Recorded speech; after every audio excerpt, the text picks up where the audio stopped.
मुबारक हो, हमीर पैलेस मुबारक हो। Thank you.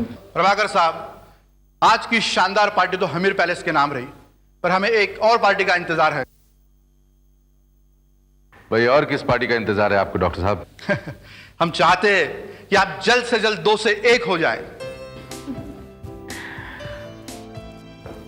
भाई, फैसला तो हमने यही किया डॉक्टर साहब। अब एक अच्छी सी डेट देख करके ये अनाउंसमेंट भी कर देंगे। This calls for a celebration. Come on, cheer!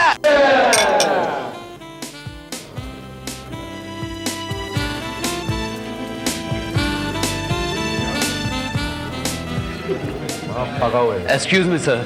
हाँ, या टेल मी। सर, मैं इंडियन टाइम से हूँ। सर, आप एक बहुत ही कामयाब इंसान हैं। आप मिट्टी को हाथ लगाते हैं तो वो सोना हो जाती है। कहते हैं कि हर कामयाब इंसान की कामयाबी के पीछे एक औरत होती है। आपके पीछे कौन है सर?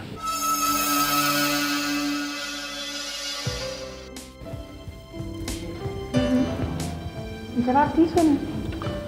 हाँ, ये सच है। तो आपकी कामयाबी के पीछे अरे, मनीषा जी के सिवा और कौन हो सकता है? क्या ये सच है sir? Mister journalist. Excuse me sir, I am Venkat Sundaram.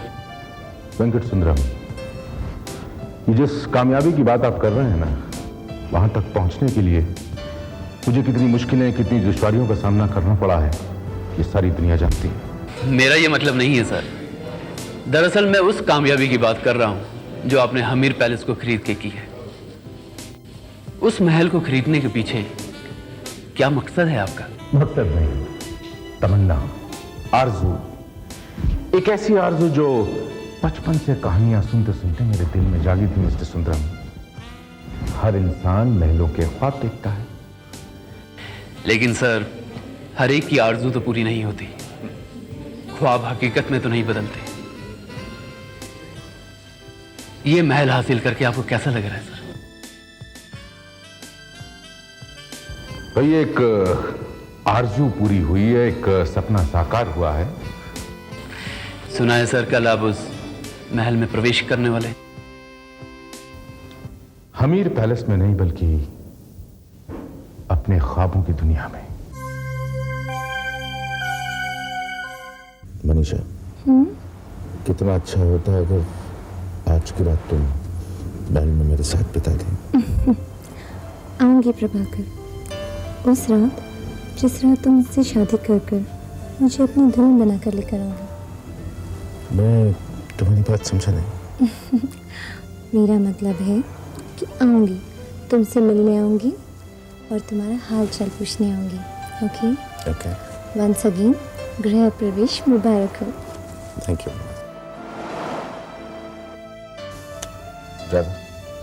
Manisha ji को उनके घर तक छोड़ दे। चलता हूँ डाले। Take care. बाय। बाय।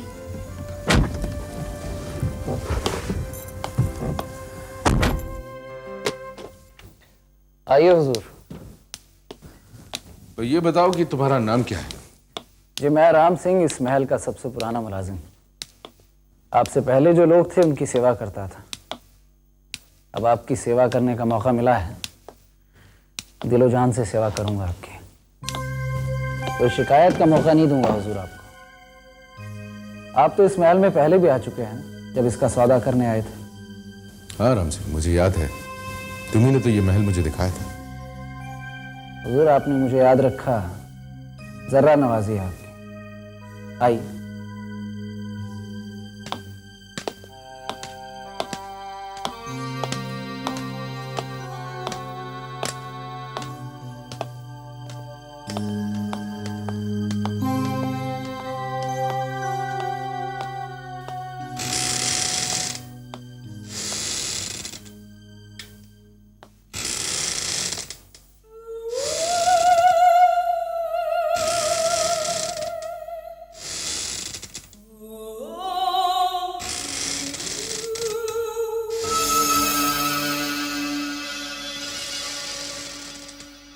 चलिए हुजूर।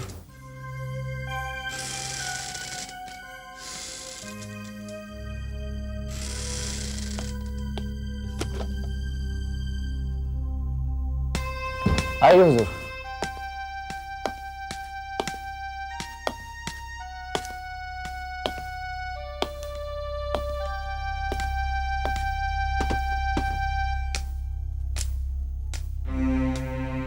यह आपका कमरा जिसे खास तौर पर मैंने सजाया है।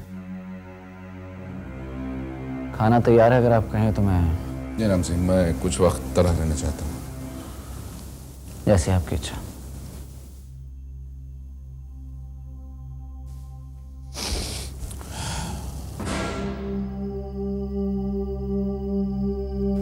एक बात खास तौर से आपको कहना चाहता था। हर रात तकरीबन आधी रात को महल से दूर गिरजा नदी की पुल से एक रेलगाड़ी रात की खामोशी का सीना चीरते हुए चीखते चिंगारते गुजर जाती है। अजनबी लोग इससे अक्सर परेशान हो जाते हैं, लेकिन आपको परेशान होने की जरूरत नहीं। बहुत अच्छा किया जो तुमने हमें बता दिया राम सिंह। तुम जा सकते हो। चलता हूं। राम राम।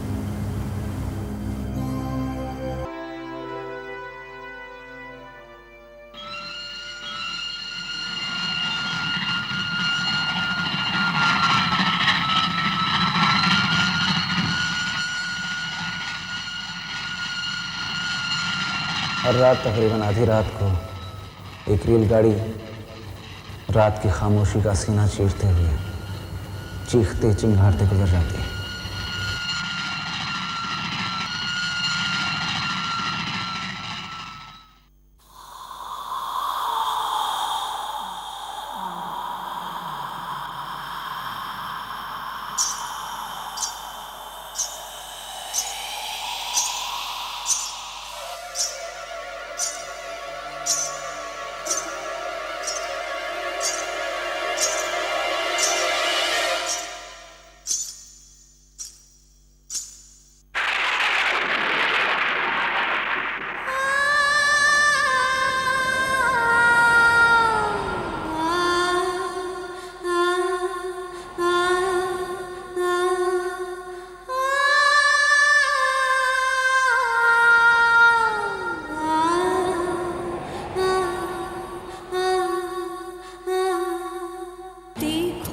सिसकने लगी बेचैन तन्हाइयाँ, देखो सिसकने लगी बेचैन तन्हाइयाँ, आजा बुलाए तुझे यादों की तभी चाहते कभी मिटती नहीं, जिस्म मर जाते हैं रूहें मरती नहीं, ढूंढती है ये खोया जहां जहां।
मैं तो ये सोच रही थी प्रभाकर कि तुम हमीर महल जाते ही हम गरीबों को भूल ही जाओगे।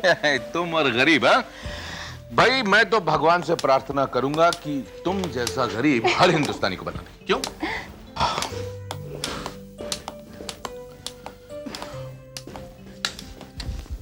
और बताओ प्रभाकर, महल में तुम्हारी रात कैसे कटी? मनीषा, किसी ने सच कहा है, इंसान महल तो खरीद सकता है, कीमती बिस्तर भी खरीद सकता है, लेकिन नींद नहीं खरीद सकता। लगता है तुम रात भर सोए नहीं। ठीक कहा तुमने। दूर जैसे नदी के पुल से रेलगाड़ी की आवाज आती है ना, रात के सन्नाटे में उस रेलगाड़ी की चिंगाड़ ऐसी लगती है मनीषा, जैसे जैसे कोई बहुत ही मासूम लड़की रो रो के फरियाद कर रही हो। वाह वाह, क्या मिसाल दी है। ऐसा लगता है हमीर महल में जाकर राजकुमार प्रभाकर साहब कवि बन गए हैं। अच्छा, तो इसके अलावा? इसके अलावा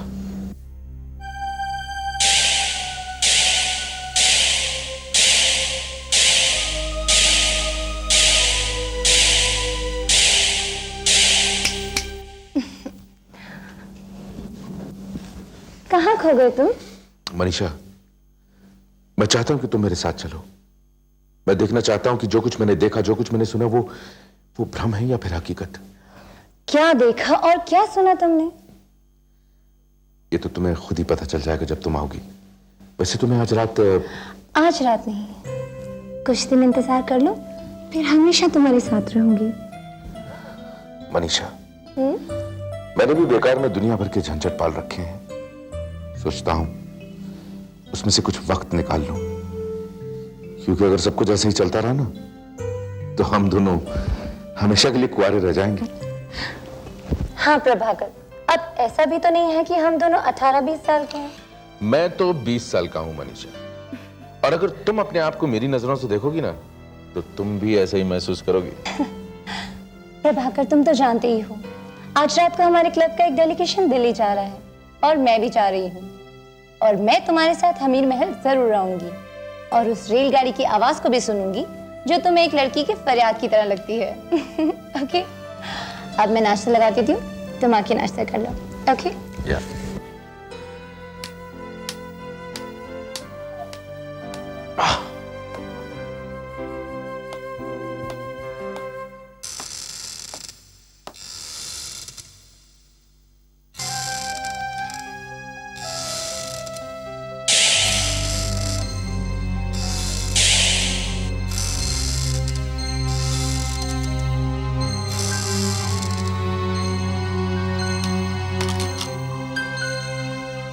क्या हुआ, रुक क्यों गए?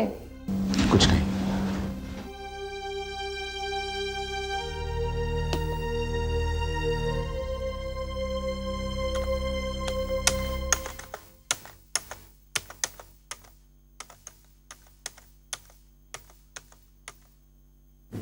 अरे आप, good morning Atmaram ji. Good morning Julie. Mehta साहब हैं? मेरे ख्याल से आपको इस महीने का चेक तो मिल ही गया होगा। हाँ, मिल तो गया है, फिर भी हम उनका शुक्रिया अदा करने आए हैं। Okay, just a moment. Atmaram ji आए हैं। यस सर, आप जाइए, मिल लीजिए उनसे प्लीज। Thank you Jully. अरे आत्माराम जी, हाँ आइए प्लीज। आपने आने की तकलीफ कैसे की? बैठिए ना प्लीज। अब बरसों से हमें ये बात कहते आए हैं और बरसों से इसे सुनकर हम आपका शुक्रिया अदा करने आते हैं। इस बात को हम कैसे भूलें कि हमारी अपनी ही औलाद हमसे मुंह मोड़कर हमें छोड़कर चली गई। ऐसे में अगर आपने हमें सहारा न दिया होता तो न जाने हमारा क्या होता। और आप मदद भी किसकी कर रहे हैं? उन लोगों की जिनकी औलाद ने आपके साथ धोखा किया है। कैसा रिश्ता निभा रहे हैं आप। सच, लोग सचमुच सच कहते हैं कि आप दोस्तों की नहीं, दुश्मनों की भी मदद करते हैं। देखिए आत्माराम जी, इस बात को भूल जाइए। ये बात बहुत पुरानी हो चुकी है। आप मुझे अपनी औलाद समझें, और बेहतर ये होगा कि आप ये जो शुक्रिया अदा करने के लिए यहाँ तक आए हैं, यहाँ ना आया कीजिए। अगली बार मैं खुद आ जाऊंगा आपको मिलने। आप? क्यों? क्या आप मुझे अपना बेटा नहीं समझते? बेटा, तुम तो बेटे से भी बढ़कर हो। भगवान तुम्हें खुश रखे बेटा।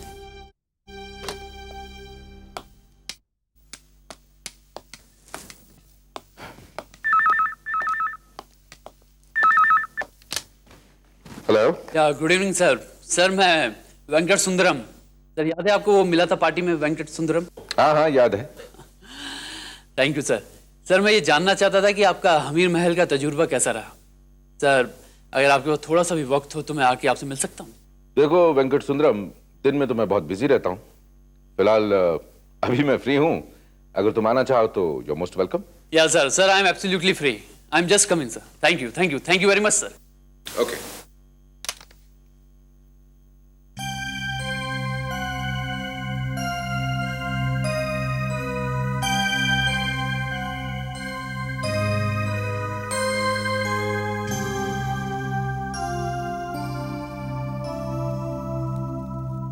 सर, मैंने अपनी जिंदगी में महल तो बहुत देखे हैं, लेकिन इस अमीर महल की तरह कोई महल नहीं देखा।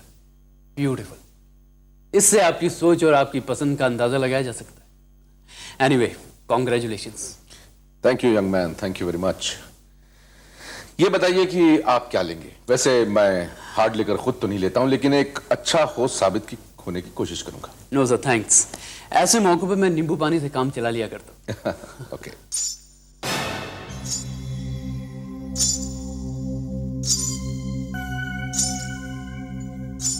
क्या हुआ सर, आप इस तरह चौंकी क्यों?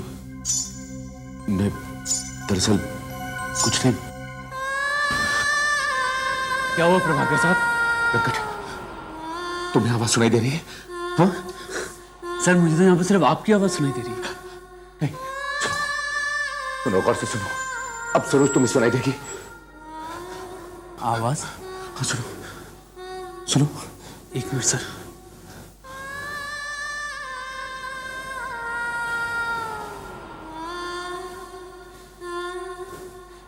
कुछ नहीं सर, कुछ नहीं। साहब, खाना लगा दूं साहब? खाना खाना हाँ, खाना खाना लगा दो। प्रभाकर साहब, वैसे आप डिस्टर्ब लग रहे हैं, वरना मैं चाहता था कि आपसे चंद सवालात करूं। और नहीं वेंकट, तुम बिल्कुल ठीक कह रहे हो। मैं बहुत डिस्टर्ब हूँ इस वक्त। तुम्हारे सवालों का जवाब मैं फिर कभी दे दूंगा। ठीक है सर।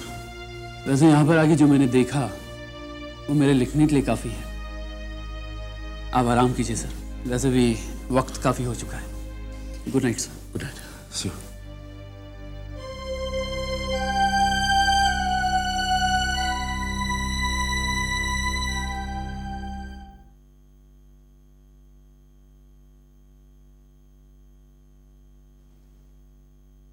साहब, ये दवा पी लीजिए, आराम से नींद आ जाएगी।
चुके फूल खुशबू जवां है, मिट चुके फूल खुशबू जवां है, आग के बिन ये कैसा धुआं है, इसमें क्या राज है कोई जाने नहीं, देख कर सच लगे फिर भी माने नहीं, मन में उलझन है चुप है जुबान जुबान।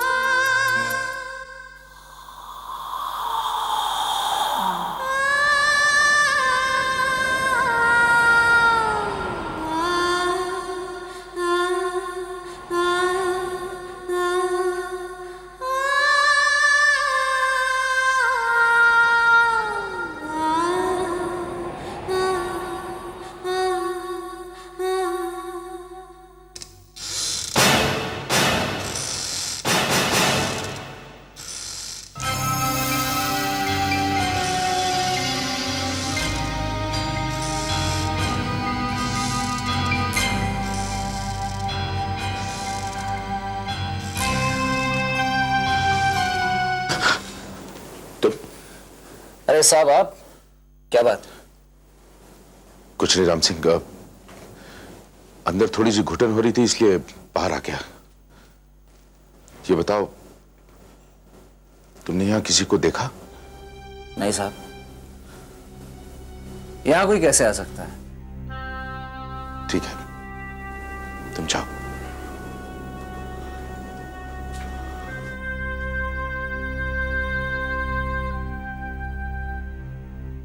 देखिए, आपके कुछ टेस्ट करवाने पड़ेंगे, तब तक मैं आपको कुछ दवाइयां लिख कर देता हूं, ठीक है? Excuse me. हेलो, हाँ प्रभाकर साहब कहिए। नहीं कहिए, आप कहिए। हाँ वैसे थोड़ा बिजी तो हूं मैं, पर आप कहिए क्या बात है। अच्छा ठीक है, मैं पहुंचता हूं। नहीं नहीं 10 मिनट में पहुंचता हूं, ओके?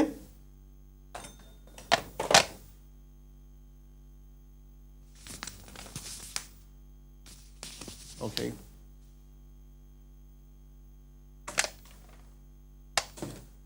हेलो प्रभा, हाँ मैं बाहर जा रहा हूं, आज के सारे अपॉइंटमेंट्स कैंसिल कर दो, ओके?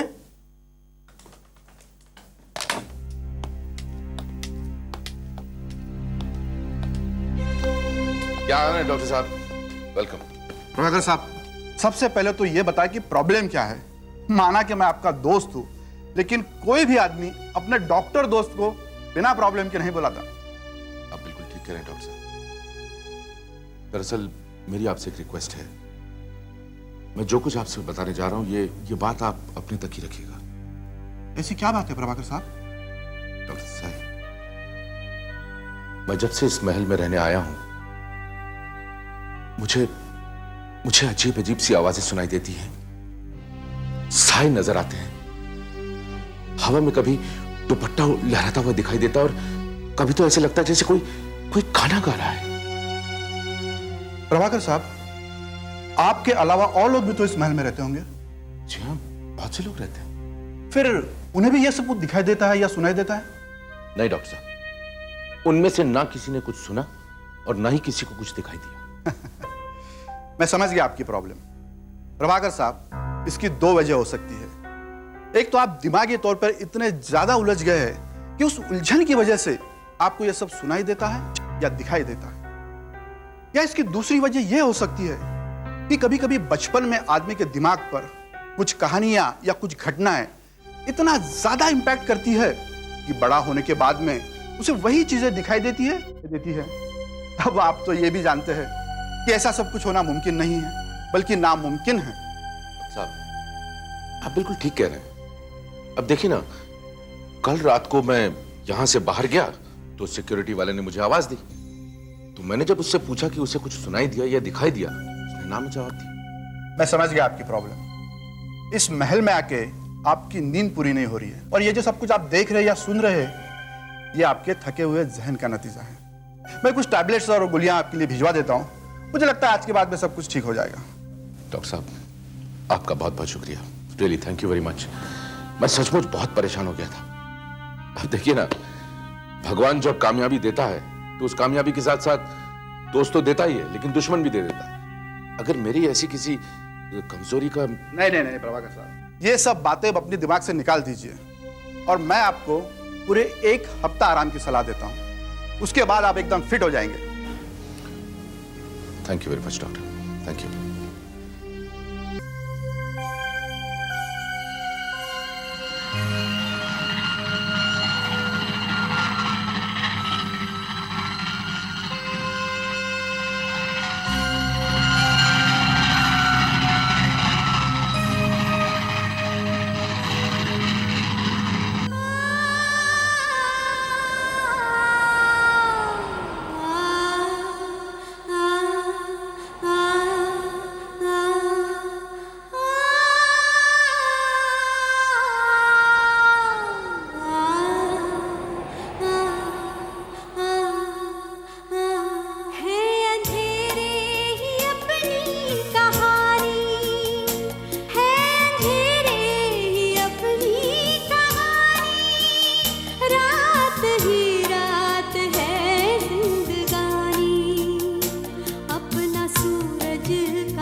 आज 17 अक्टूबर है, तेरा जन्मदिन।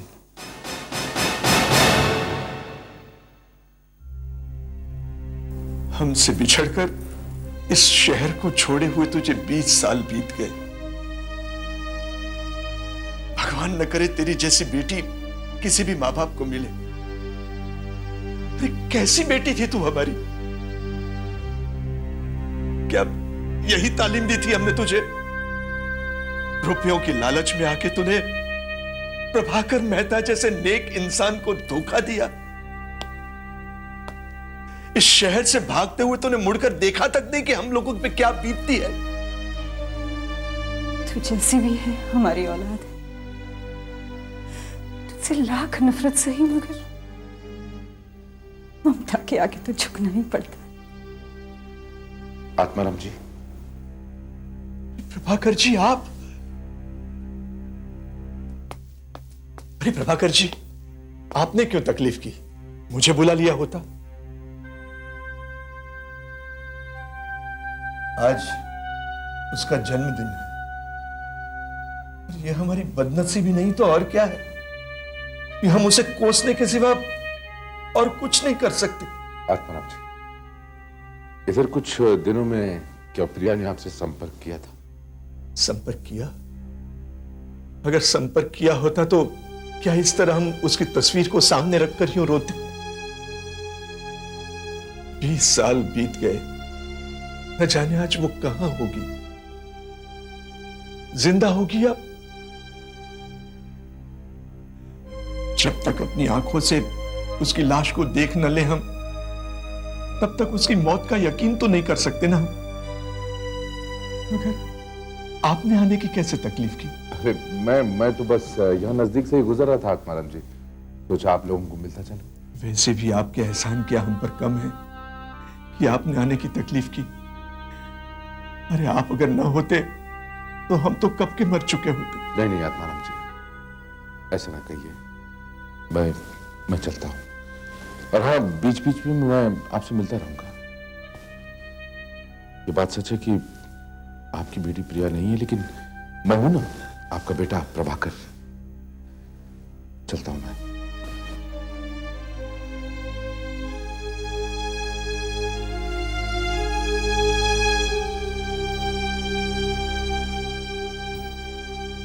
देखा कैसे फरिश्ते जैसे इंसान को धोखा दिया है हमारी बेटी ने। अगर दूसरा कोई होता तो हमारी सूरत तक नहीं देखता। एक ये है जो आज तक उस रिश्ते को निभाता चला आ रहा है। माँ बाप अपनी औलाद को कभी बद्दुआ नहीं देते, लेकिन रिया जैसी औलाद के लिए बद्दुआ किसी और कुछ निकल ही नहीं सकता।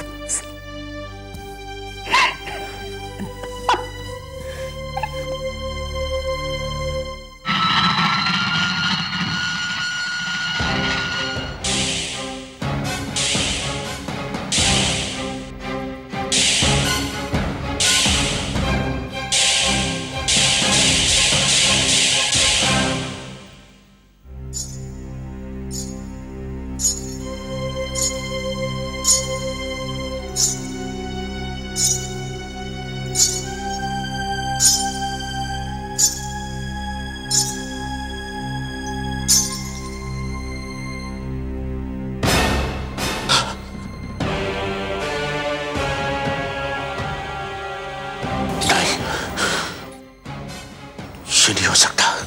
क्या नहीं हो सकता प्रभाकर? तुम वो नहीं हो सकती। मैं वही हूं, वही प्रिया की आत्मा। इंसान दुनिया में सब कुछ भूल सकता है, लेकिन अपना पहला प्यार कभी नहीं भूल सकता प्रभाकर। तुम अपने पहले प्यार से इनकार तो नहीं कर सकते। रुक जाओ,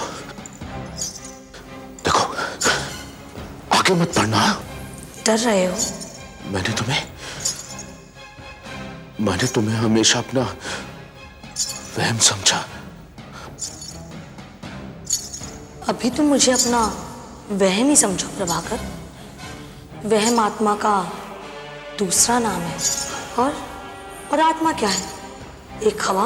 मैं अब जिस्म की कैद से आज़ाद हूँ, मगर तुम अब भी जिस्म के घेरे में कैद। और जब तक तुम इस शरीर के बंधन से आज़ाद नहीं हो जाते, हमारा मिलन नहीं हो सकता। जब तक तुम एक आत्मा नहीं बन जाते, ये कहानी खत्म नहीं हो सकती प्रभाकर। आगे मत बढ़ना, मैं कहता हूँ आगे मत बढ़ना।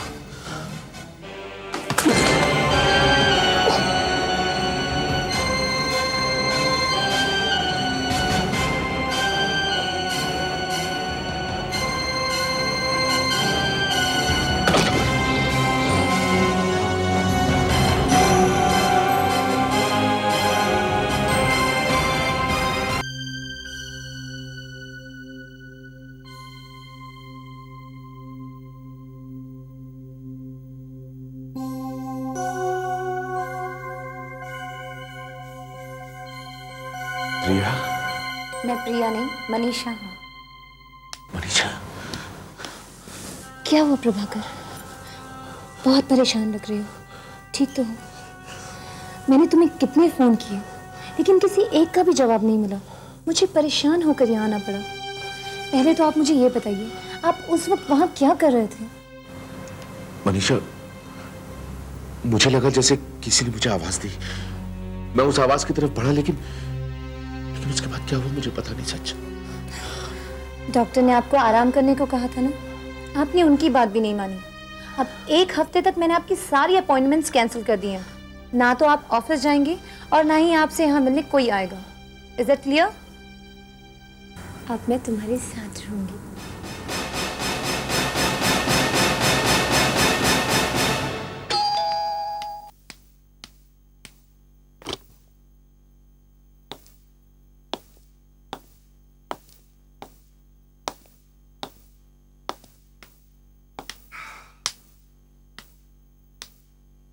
क्या बात है, बड़े थके हुए लग रहे हो आप। मेहता साहब की तबीयत खराब हो गई थी। डॉक्टर ने उन्हें आराम करने को कहा है, फिर भी वो नहीं भूले हमें। ये देखो, उन्होंने ये भी कहलवाया है कि उनकी तबीयत ठीक होते ही वो हमें मिलने आएंगे। कितने नेक इंसान हैं।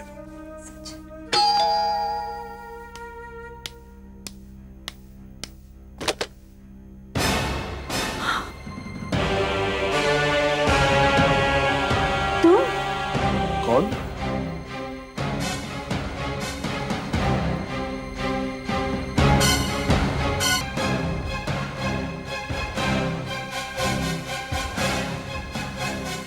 क्या आज से 20 साल के बाद तुम्हें अपने माँ बाप की याद आई? ये तेरे पास तो धोखाधड़ी के करोड़ों रुपए थे। क्या हुआ उन रुपयों का? सब खत्म हो गए? क्या पता, इससे भी बड़े बेईमान ने शायद इसके साथ बेईमानी की होगी। बुरे का अंजाम बुरा ही होता है। अब तुम यहां क्यों आई? किस रिश्ते से आई हो? एक बात सुन लो, इस घर के साथ या हमारे साथ अब तुम्हारा कोई रिश्ता नहीं है। चली जाओ यहां से। क्योंकि जो बेईमानी का धब्बा हमारे माथे पर लगाकर गई थी, शर्म के मारे हम आज तक किसी से आंखें नहीं मिला सकते। और जिस बैंक से रुपए लेके तुम भागी थी ना, उस बैंक में गरीबों के पैसे थे। उनकी खून पसीने की कमाई थी वो। मैं तो हैरान हूं तुम्हें यहां देखकर। अरे उन गरीबों की हाय, उनकी बद्दुआएं तुम्हें खा क्यों नहीं गई? अब चुपचाप खड़ी क्या हो तुम? तुम्हें क्या यह लगता है कि हम लोग आगे आके तुम्हें गले लगा लेंगे? पिछले 20 साल से एक एक दिन हमने तुम्हारी एक एक याद को वक्त की आग के हवाले किया है। अरे बेटियां क्या तेरे जैसे होती है? बेटियां तो अपने माँ बाप के लिए जान भी दे सकती है। और भगवान के लिए कभी ये मत कहना कि मैं तुम्हारी बेटी हूं। आपने सच कहा, मैं आपकी बेटी नहीं हूं। क्या? तो तुम हमारी बेटी नहीं हो तो क्या उसकी आत्मा हो? ना ही मैं आपकी बेटी हूं, ना ही उसकी आत्मा, और ना ही मेरा नाम प्रिया है। मेरा नाम अमिता है, अमिता भार्गव। अमिता भार्गव? ये सच कह रही है अंकल।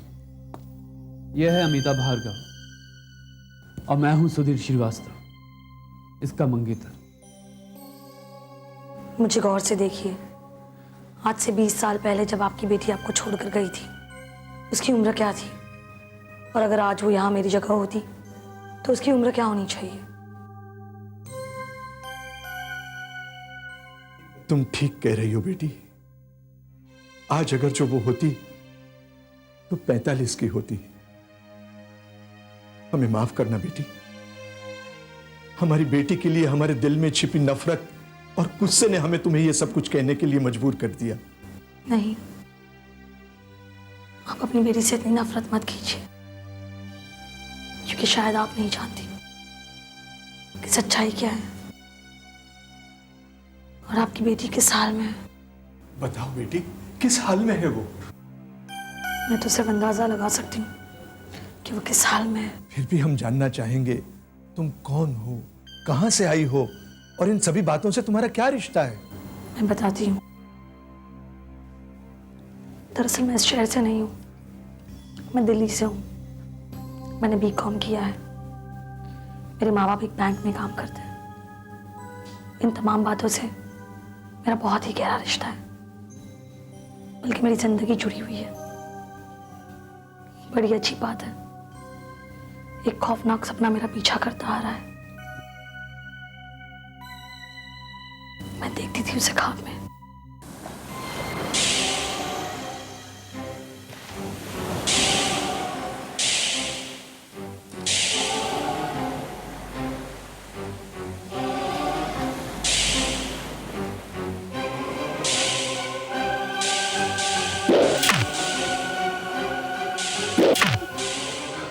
मत मारो मुझे,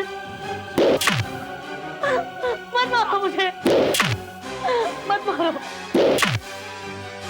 मत मारो मुझे, मत मारो, मत मारो मुझे, मत मारो।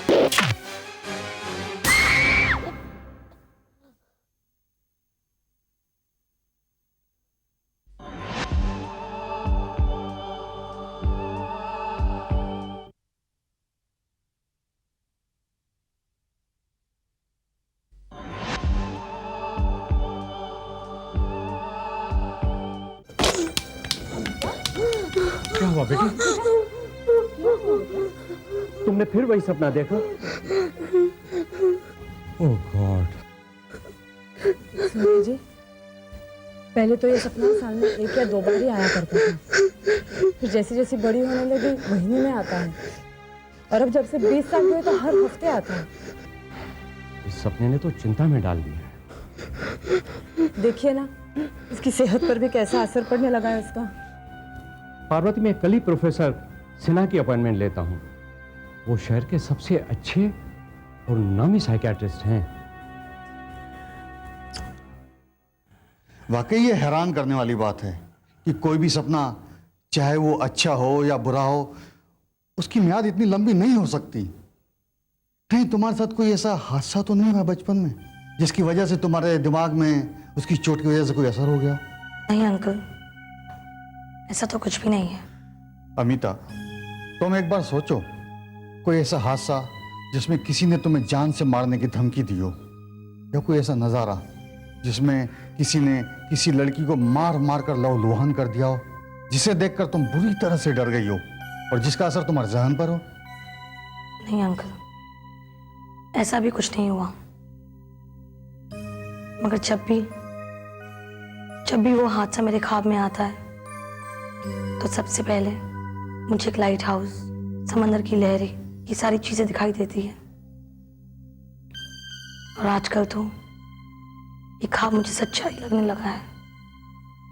कभी कभी मुझे ऐसा लगता है जैसे मैं नहीं, कोई और हूं। जब मम्मी अमिता अमिता करके पुकारती है तो ऐसा लगता है वो मुझे नहीं, किसी और को पुकार रही है। मगर ये सारी चीजें कुछ देर के बाद नॉर्मल हो जाती है। ख्वाब में जो तुम्हें जगह दिखती है, उस जगह पहले भी गई हो? नहीं, वो जगह बिल्कुल अनजान है मेरे लिए, बिल्कुल। जाना तो बहुत दूर की बात है, मैंने वो जगह कभी तस्वीरों में भी नहीं देखी। अंकल, वो ख्वाब तो आँख खुलने के साथ ही खत्म हो जाता है, लेकिन वो जगह मुझे हॉन्ट करती है। देखो अमिता, ये सब तो ठीक हो जाएगा।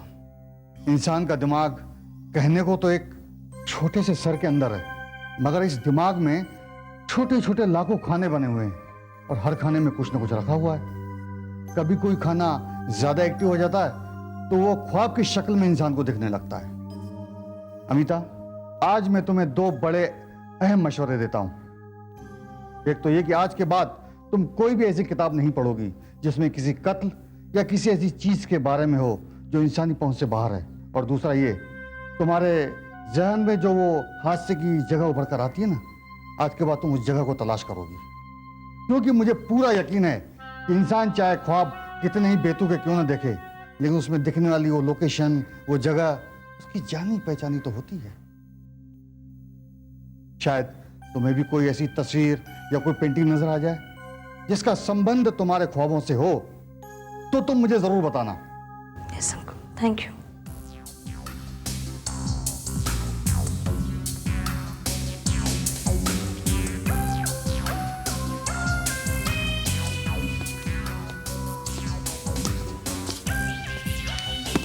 Thank you.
गॉड, तुम हंस रहे हो? मैं तो डर गई। मैं समझी ये सपने वाला। अमिता, तुम सपने वाली बात को इतना सीरियसली क्यों लेती हो? देखो, मैं और तुम दोनों बचपन से एक दूसरे को जानते हैं और मैं अच्छी तरह जानता हूं कि तुम्हारे साथ ऐसा कोई हादसा नहीं हुआ, लेकिन तुम उस सपने वाली बात को लेकर इतने परेशान रहती हो। जानती हो, उससे ज्यादा, सबसे ज्यादा नुकसान मेरा होता है। वो कैसे? वो ऐसे है, इससे पहले हम कितनी अच्छी अच्छी जगह मिला करते थे, गार्डन्स, रेस्टोरेंट्स, मूवी थिएटर्स, लेकिन अब मुझे तुमसे मिलना है या तो लाइब्रेरी आना पड़ता है या बुक स्टॉल। और वो प्रोफेसर सिन्हा ने तुम्हें क्या कह दिया कि तुम तो स्टोन एज में पहुंच गए। धीर, मैं कैसे समझाऊं तुम्हें, मैं ये सब क्यों कर रही हूँ? सपनों की मायाजाल से निकलना मेरे लिए बहुत जरूरी है। अगर मैं इस ख्वाब की दुनिया से नहीं निकली तो पता नहीं क्या होगा। तो मेरी दिमागी हालत को नहीं जानते सुबह। अमिता, इतना गंभीर होने की कोई जरूरत नहीं है। देखो, मैं तुमसे प्यार करता हूं और मैं चाहता हूं कि तुम इस सपने से बाहर आओ ताकि हम अपने प्यार की सपने की दुनिया बसा सकें। देखो, मैं तुम्हारे लिए बहुत सारी चीजें इकट्ठी की हुई हैं, चलो मेरे साथ। कहाँ? अरे तुम आओ तो सही है, कब?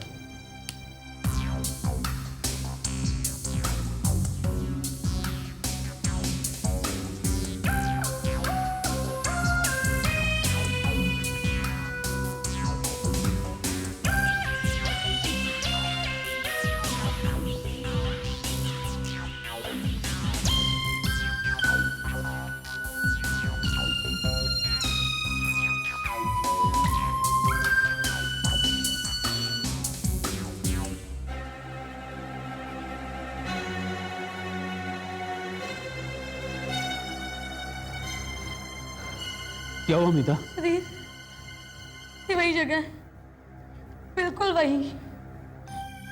तो तुम ये प्रोफेसर सिन्हा को दिखा दो, तुम्हारी प्रॉब्लम सॉल्व हो जाएगी। सुधीर, मैं यहाँ कभी नहीं गई हूँ, कभी नहीं। मगर अगर ये नज़ारा सच है तो वो ख्वाब मैं जो देखती हूँ वो एक हादसा नहीं, वो एक हकीकत है। अब हम प्रोफेसर सिन्हा के पास नहीं जाएंगे। तो अब तो मेरे साथ चलोगे, मेरे साथ।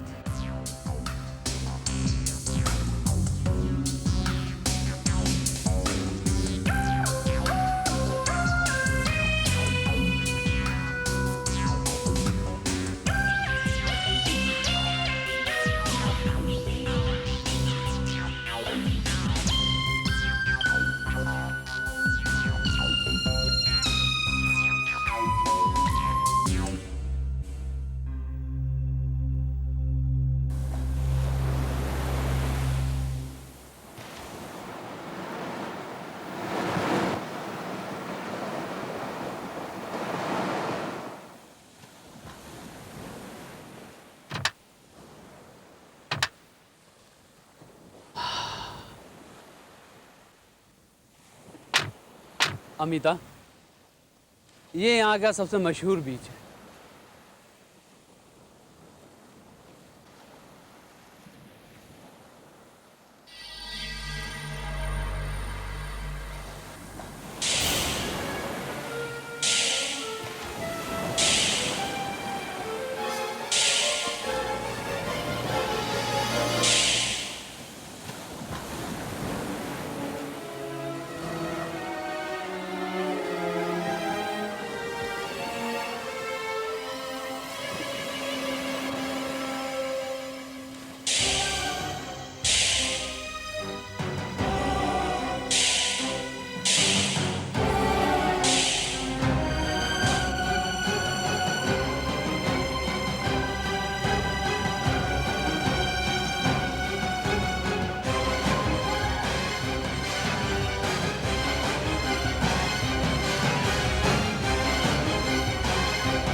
बैंक में इतना बड़ा घोटाला, 50 करोड़ का स्कैम, और ये सब तुमने किया है?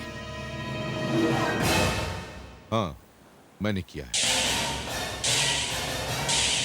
लेकिन वेकिन की गुंजाइश नहीं है प्रिया। फिर भी तुम छुप नहीं सकते प्रभाकर, तुम पकड़े जाओगे। मैं पकड़ा जाऊंगा?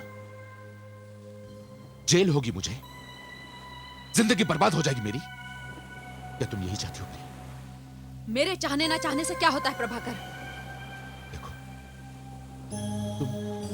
तुम प्यार हो मेरा, हमारी शादी होने वाली है, तुम मेरी लाइफ पार्टनर बनोगी। और फिर प्रिया, आज तक जो कुछ मैंने किया है उसमें हमेशा तुमने मेरा साथ दिया है, तो इस काम में क्यों नहीं? नहीं प्रभाकर, ये नहीं हो सकता। देखो प्रिया, ये काम मैंने अकेले नहीं किया है। इस स्कैम में तुम्हारा भी नाम शामिल। क्या? देखो प्रभाकर, अगर मुझ पर कोई इल्जाम आया ना। नहीं प्रिया, नहीं। तुम्हारी इज्जत मेरी जान से भी ज्यादा कीमती है।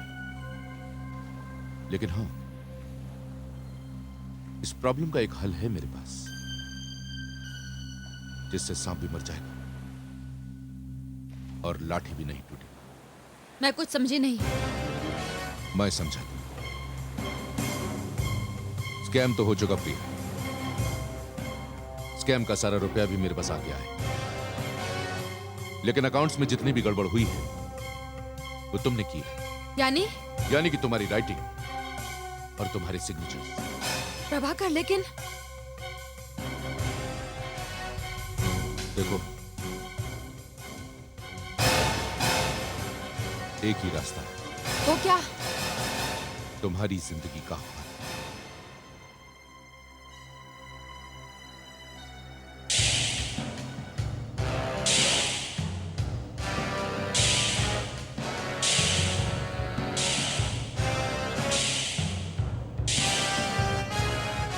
नहीं प्रभाकर, तुम ऐसा नहीं कर सकते।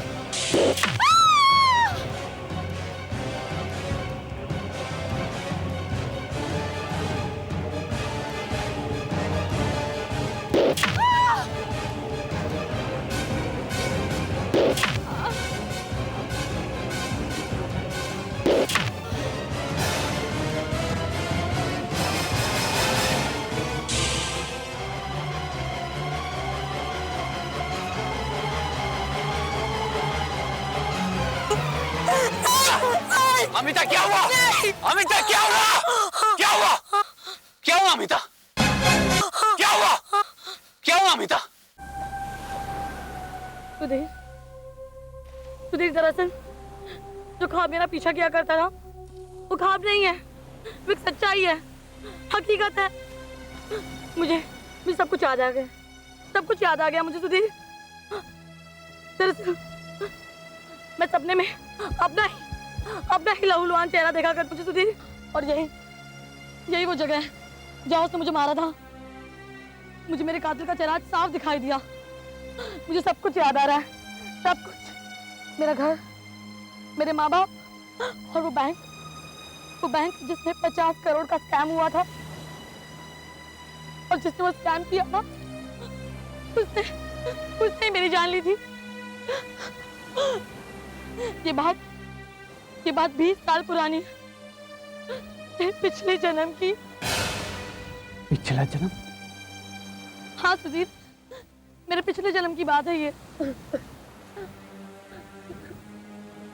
अमिता, अगर ये बात सच है तो तुम्हें अपना चेहरा छुपा के रखना चाहिए। अगर तुम्हारे कातिल की निगाहें तुम पे पड़ गई तो वो फिर से तुम्हें मार सकता है।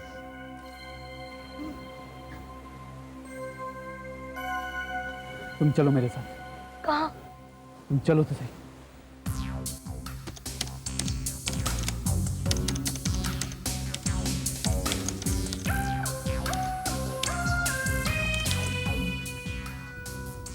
प्रिया आत्माराम, बैंक स्कैम के एक प्रमुख अभियुक्त जो करोड़ों रुपए लेकर फरार हो गए। बैंक स्कैम के victim bank manager Prabhakar Mehta.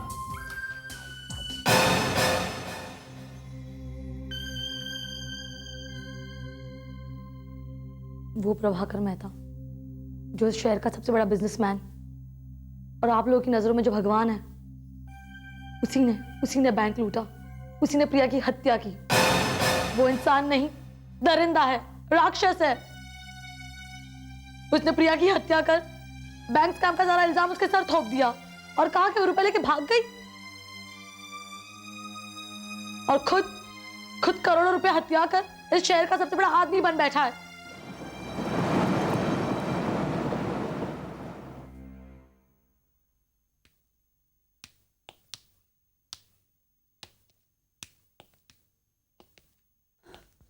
मुझे देख के यकीन ही नहीं हो रहा है कि हमारी बेटी मर चुकी है, मगर ये सच है। और जिसे हम भगवान समझते रहे वो एक शैतान है, उसने तो हमारी बेटी छीन ली, लेकिन भगवान ने हमें फिर से एक बेटी दे दी।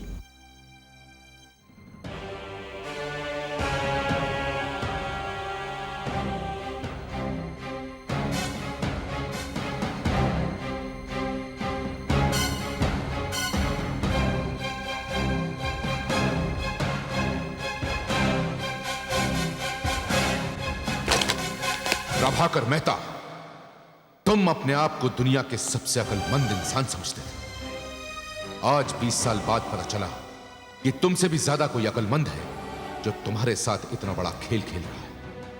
अब इस खेल को खत्म करने का वक्त आ गया है। हाँ प्रभाकर मेहता, वक्त आ गया है।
सुधीर, मेरी सारी उलझन तो खत्म हो गई।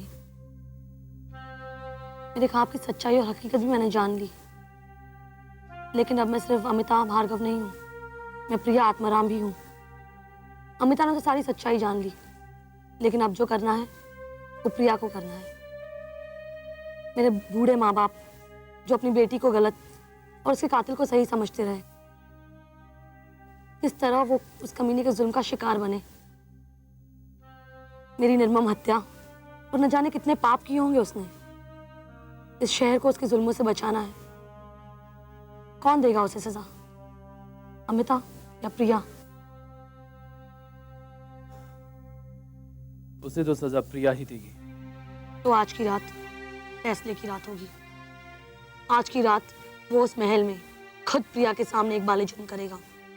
और सुधीर, तुम उस वक्त वहां पहुंचना जब वो रेल नदी के पुल से रात की खामोशी का सीना चीरती हुई चीखती चिंगारती गुजर जाएगी। लेकिन अमिता, तुम अपना ख्याल रखना। दुश्मन चालाक ही नहीं, बहुत खतरनाक भी है। कभी भी कोई भी चाल चल सकता है। अब कोई गुंजाइश नहीं रही चाल चलने की। मुझे देखकर उसके होश उड़ जाएंगे। वो हमारी चालों से बेखबर खुद अपने बिछाए हुए जाल में फंस जाएगा।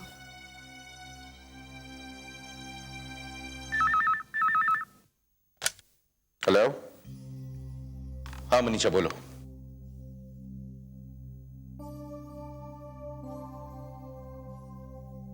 नहीं मनीषा, वैसे चाहता तो हूं कि तुम आ जाओ, लेकिन मुझे इस वक्त इस महल में बहुत घुटन महसूस हो रही है, इसलिए मैं थोड़ी वक्त के लिए समुद्र के किनारे जा रहा हूं। कहा ना, थोड़ी देर में वापस आ जाऊंगा, समझे?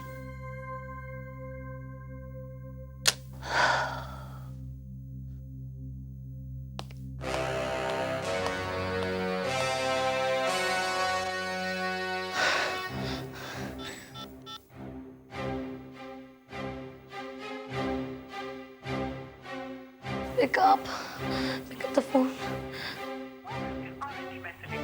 God, voicemail. The voicemail box. Please leave your message after the tone. Thank you. Hello Sudhir, Amita बात कर रही हूँ। प्लान थोड़ा चेंज हो गया है। प्रभाकर समंदर की तरफ जा रहा है, मैं उसके पीछे वहीं जा रही हूँ। तो तुम भी वहां पहुंचो, ओके? क्या करूं?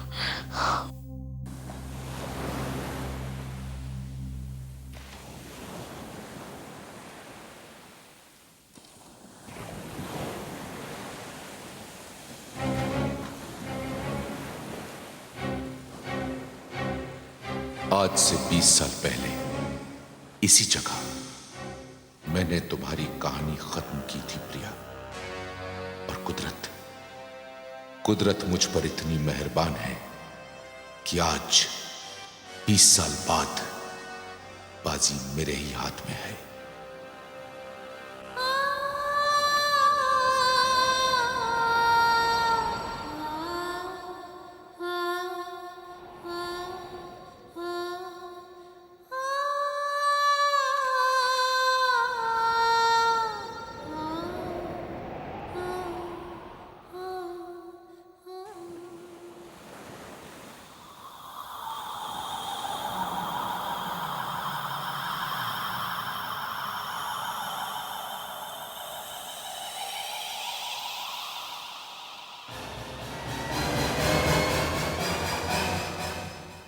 प्रिया, हाँ, तुम्हें क्या लगा था कि मुझे पता नहीं चलेगा कि तुम कहाँ जा रहे हो? प्रभाकर, मैं कोई जिंदा इंसान नहीं, मैं आत्मा हूँ, प्रिया की आत्मा, जिसे तुमने 20 साल पहले इसी जगह, इसी कश्ती के पतवार से लहू लुहान करके मार दिया था। तुम क्या समझे थे कि तुम अपने गुनाह को दुनिया से छुपा लोगे? हाँ, यही लगता था मुझे। मैं बहुत खुशकिस्मत हूं प्रिया कि मुझे 20 साल बाद उसी लड़की को दोबारा मारने का मौका मिल गया।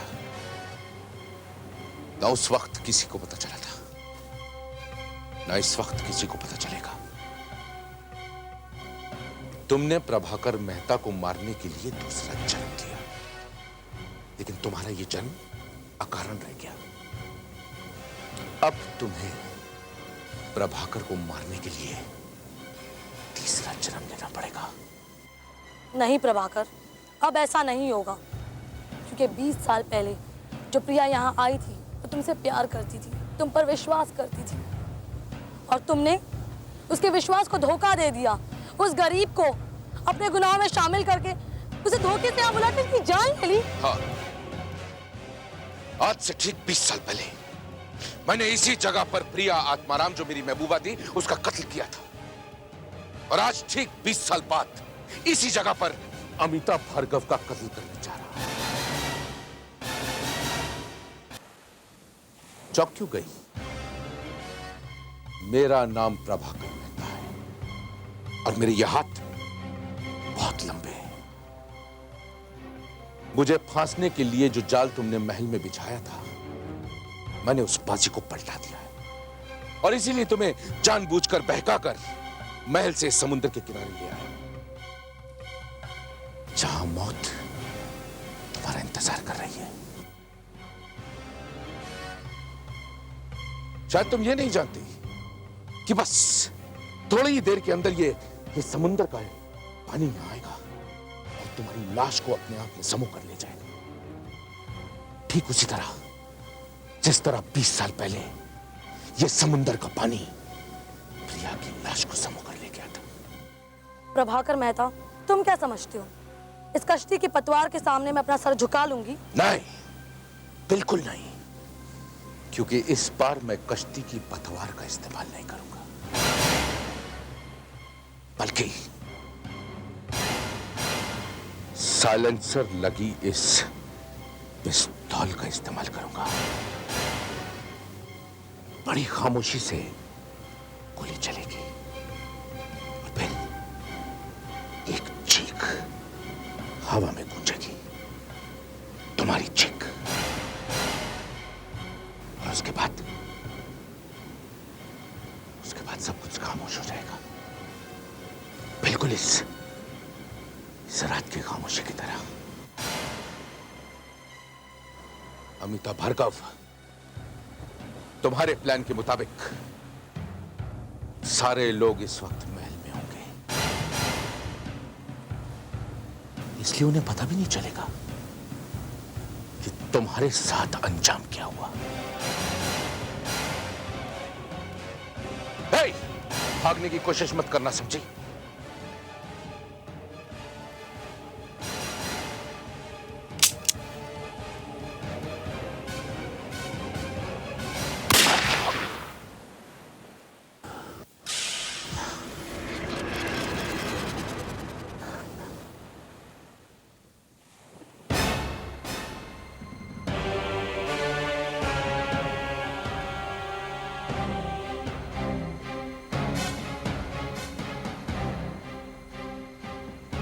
प्रभाकर मेहता, मुझे पहचाना?